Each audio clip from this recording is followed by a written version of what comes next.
and Maryland team that's, I think, has a chance to potentially tie for the league championship. Athletic group, and then obviously Michigan State on Saturday. So two really good teams, well-coached teams, older teams, very veteran for the most part, both groups, led by really a couple transfer guards that have had real impacts for both groups.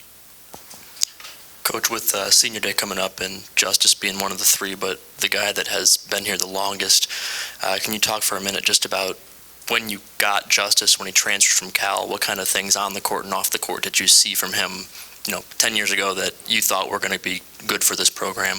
Yeah, I mean, Justice he's a great kid for one. Like he's a really thoughtful kid, and people see him as a laid back kid, which he is. Growing up in Hawaii, he does have that, personality. He's pretty laid back. He's had some real challenges this year, and he's carried a heavy load with how we've struggled. But I like where he's at right now. I like how he's playing. I thought he was terrific yesterday, and I think he's prepared to finish this thing well. But he's a tremendous kid, a wonderful family.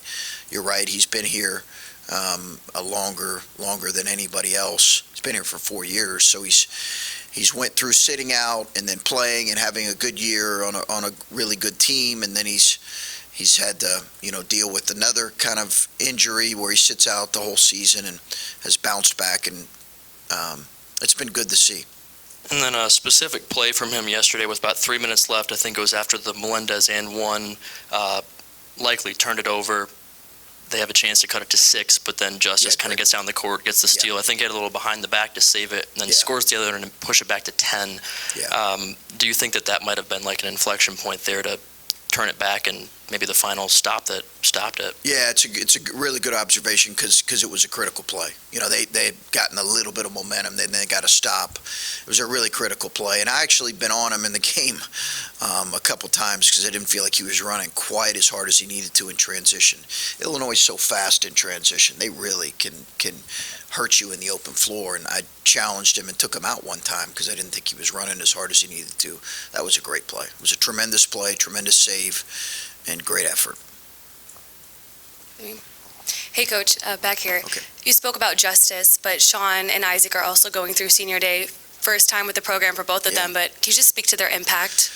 Yeah, they've both been great. They've both been great kids. It's so unique. When I first got into this, Senior Day was so different than it is now. You had guys that were kind of real seniors and had graduated and been in your program, and you had some transfers, but for the most part it was guys who'd been in your program, so your fan base really got to know them over a number of years. And now it can be in some ways a hodgepodge of a fifth year. Is he a senior? What's Senior Day look like? It's just so different now. Who's going to be a part of Senior Day? We have Gene Brown who's graduating this year, and he's another one. So those two guys, they've been a bridge for us in a year when we've needed some experience with so many guys that last year that graduated and went to the NBA. They've given us just some stability, and they've struggled at times, but they've had a great approach. And again, I really like where they're at right now, and I love them both as kids, as I do Justice. Love him as a kid. What does the team need to do to finish out strong as you look to build momentum towards the Big Ten tournament? As much as possible, keep continuing to grow and progress. We've talked to him here the last few weeks about the quality of play improving, not always seeing the results, but it has improved. It really has. And it's hard when you don't see the results of it. Obviously, we did yesterday. I think that's as much as anything. We just have to continue to play the right way. And that's what's most important. Are we playing the right way? Whether we make shots, are we passing to the open man? Are we trusting the pass? Are we sprinting back in transition? Are we matching up? Are we communicating? All the things that define playing the right way. Are we doing that?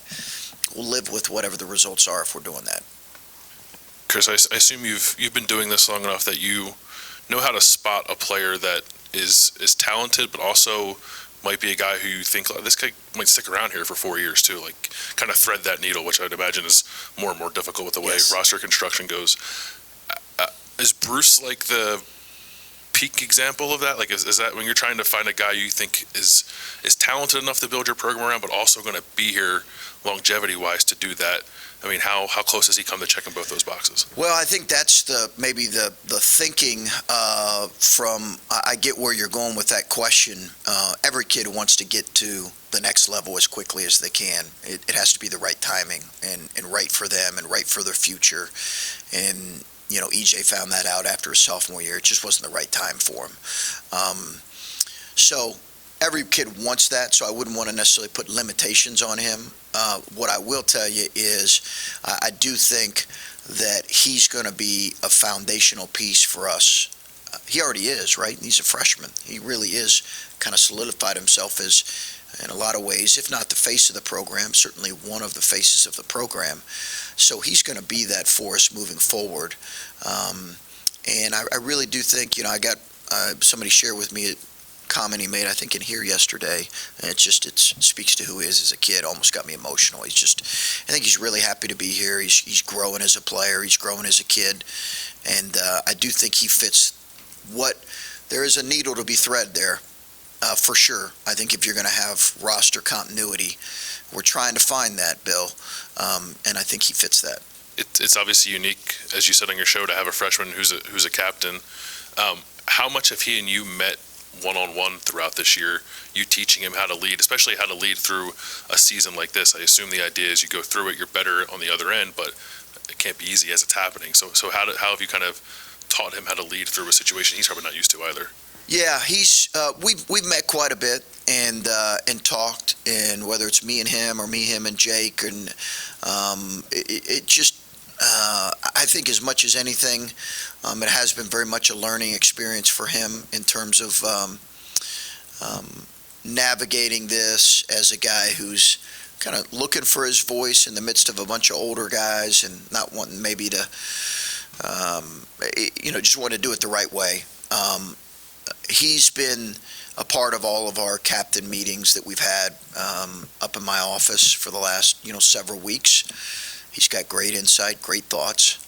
And I think I know it's been helpful for me to hear kind of his thoughts, and hopefully it's been helpful for him.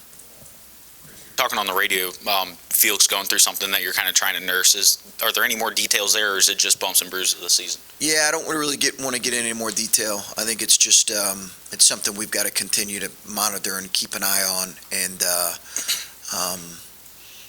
it's nothing long-term or anything like that, but it is something we're monitoring. We've been monitoring now for about 3 weeks. And kind of on that note, now that the calendar is about to turn to March, how hard of a balance is it when you want to focus on practice time and improving in these areas while also keeping your guys healthy ahead of the Big Ten tournament? Well, yeah, I think a lot of teams struggle with that later in the year, but we went to a little bit of a shorter rotation, so our guys that are playing do need to stay healthy. But we need to continue to grow. We've got more room to grow. You're trying to do that until the very end of the season. So we need those guys healthy in practice when we have practice time. Today will be a lighter day. Tomorrow we'll need to have a full day of prep for Maryland. Chris, it seemed like the team was finally able to have some fun yesterday. The captain's dinner, maybe. The fact that it's a home game, it was Sunday afternoon, the sun was out when you walked in the gym, the sun was out when you left the gym, and you've been able to be at peace with this, I think, Big Ten, 5 games in 5 days notwithstanding, with where the ultimate season is going tournament-wise. So was there just able to finally be an adjustment as to, this is what it is, let's just go out there and do everything that we can do with the season that we have left? Yeah, we have emphasized really having fun, Timmy. We have talked to him about that because it can feel, heavy for young kids, and you have wanted to, make sure they understand that there's a reason why you're playing this game. I think, winning is fun, and playing well is fun, and I think there were certainly some emotional plays yesterday that kind of exaggerated that point, whether it's Bryce's dunk or Sean's dunk or just some of the enjoyable plays. So, we have not had many of those types of afternoon weekend games, which are typically the most energized games for any fan base, right? That's across the board. Every coach in the Big Ten would like a number of weekend home games just because of the nature of what the energy is going to be in the building. So I thought our guys took good advantage of that and hopefully gave our fans a reason to cheer, and I do think they had fun. But again, as much as anything, it goes back to what we've been talking about is I do think for a few weeks here we've started, or at least the last few games we played well in stretches, and that's what we've tried to sell. Let's do more of that. Let's have more of that. Let's focus on that first and foremost and go out and have fun. With just one win, even for you, how much does that shift into excitement about just getting to coach this team for a few more weeks now? And even I'm sure you got to go through this week thinking that you can and will beat Maryland now on Wednesday, and you get to sort of be a thorn. You've played teams like this before. Sure. You're a tournament team, and now you know what that feels like. You're on the other side because before the Iowa win, there didn't seem to be that much separating the wins from the losses. Right. And so now here you are. Yeah, we've had a couple years here, really the last couple years, where we went in the last four weeks of the season, 3 weeks of the season, with a chance to tie for the league championship if we finish, say, 3 out of 4, or in some cases even maybe 2 out of 3, and haven't been able to do it. So I do understand kind of the position some of those teams are in. I think it's the growth and the progress is what gets you most excited about right now as a coach. It's just the growth and the progress, and simply as I can say it right now as a coach, are our guys, when they're in crowds, moving the ball and making better decisions on offense? Are they more connected defensively for a few more possessions? Are they more detailed in their blockouts and their rebounding? As maybe boring as that sounds to you guys in this room, that's what gets coaches excited about right now when you begin to see that level of growth. And then obviously the confidence some of our guys are playing with offensively. Looking at Maryland, they've won 4 of their last 5 games and are playing some of their best basketball of the season. And as you said, I think have a chance still maybe to tie Purdue. Just your thought with them coming in here. What have you seen, I guess, this last couple of weeks, how they're starting to really put it together? I think they're really good. They're really athletic, Steve. They've got a lot of older guys. They went and took a couple transfer guards in the backcourt that have really solidified them. Young's terrific. They're well coached. They play a different style. I've coached against Kevin's teams a number of years from the Big East now, and actually last year when he was at Seton Hall. So it's a different style than what you typically see in the Big Ten with some of their pressing and their defensive principles. But more than anything, they're physical. They've got good size, good length, and they have some athleticism with the ball that not every team in the league has. And as you talk about Felix, if he is limited a little bit going against Scott and Reese here, who are pretty big guys, just does that kind of put you guys at a real disadvantage going into the game if Felix can't play a huge number of minutes? I don't know. Where's that? He won't be on a minutes limitation, Steve. Not at this point. I just was merely saying that.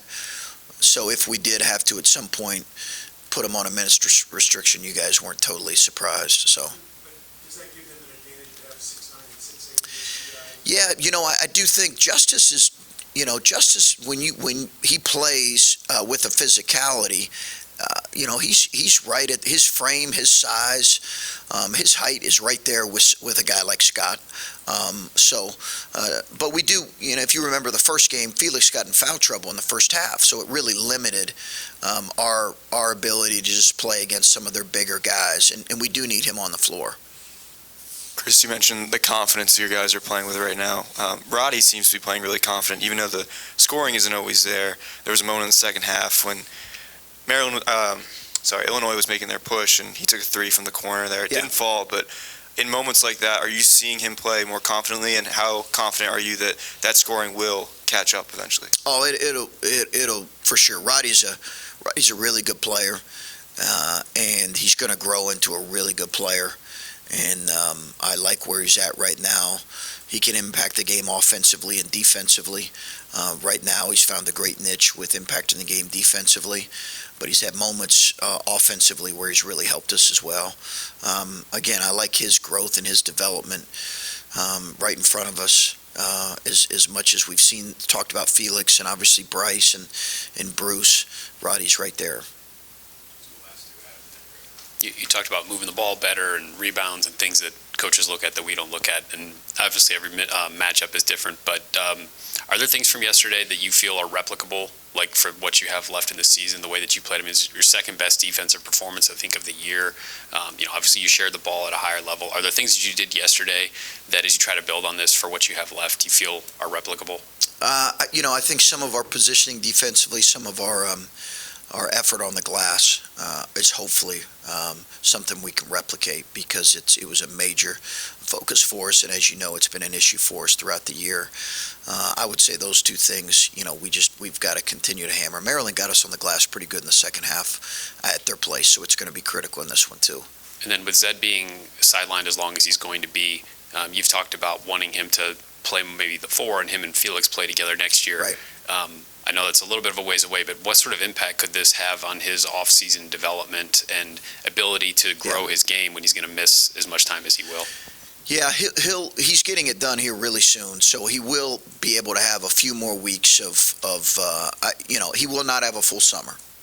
It does not look like he'll have a full summer, but I still think we can get him to where he needs to get to play those two guys together. I really do.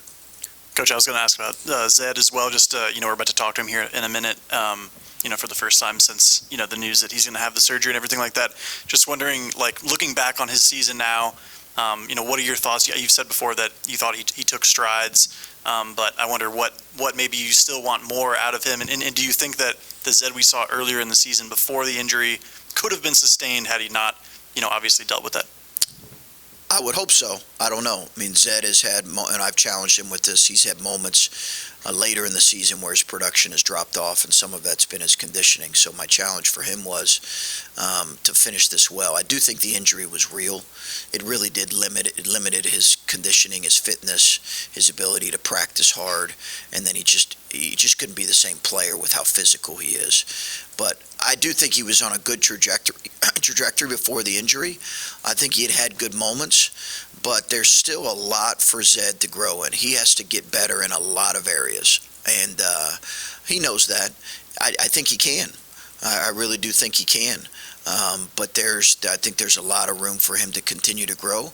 He had a really good, first, part of his junior year, and I think we could have built upon that. I would have been interested to see if this would have been a year. Typically, you see that with young players where they can, later in their freshman or even sophomore year, they can struggle a little bit, and then as they get older, they really finish better. And I was hoping that was going to be the case for him, but the injury got in the way. So, listen, I think he had some really good moments this year, and some really good growth opportunities, but this will be a critical offseason for him. It'll be somewhat limited, but it's still going to be a very critical offseason. Oh, okay. Just real quick, I know you don't want to look too far beyond with games to be played, but how important could this last stretch be for the young guys, specifically the freshmen? Just, guys or games like yesterday, practices, whatever you can do to get them ready for what you hope will be an improved season next year. Yeah, for sure. Oh, I think this whole stretch, Patrick, has been really, really, really critical for us as a program, for those guys, for us to continue to evaluate them in these moments as well. How are they responding in tight, close games? We had so many times where we had 3 freshmen on the floor in the critical moments of the Penn State game, or, last night as well, or 3, and obviously some cases 4. I just think it's a really, really critical stretch for us as we think about, what we're going to look like next year with this, obviously, class coming in. Okay, guys. Yeah.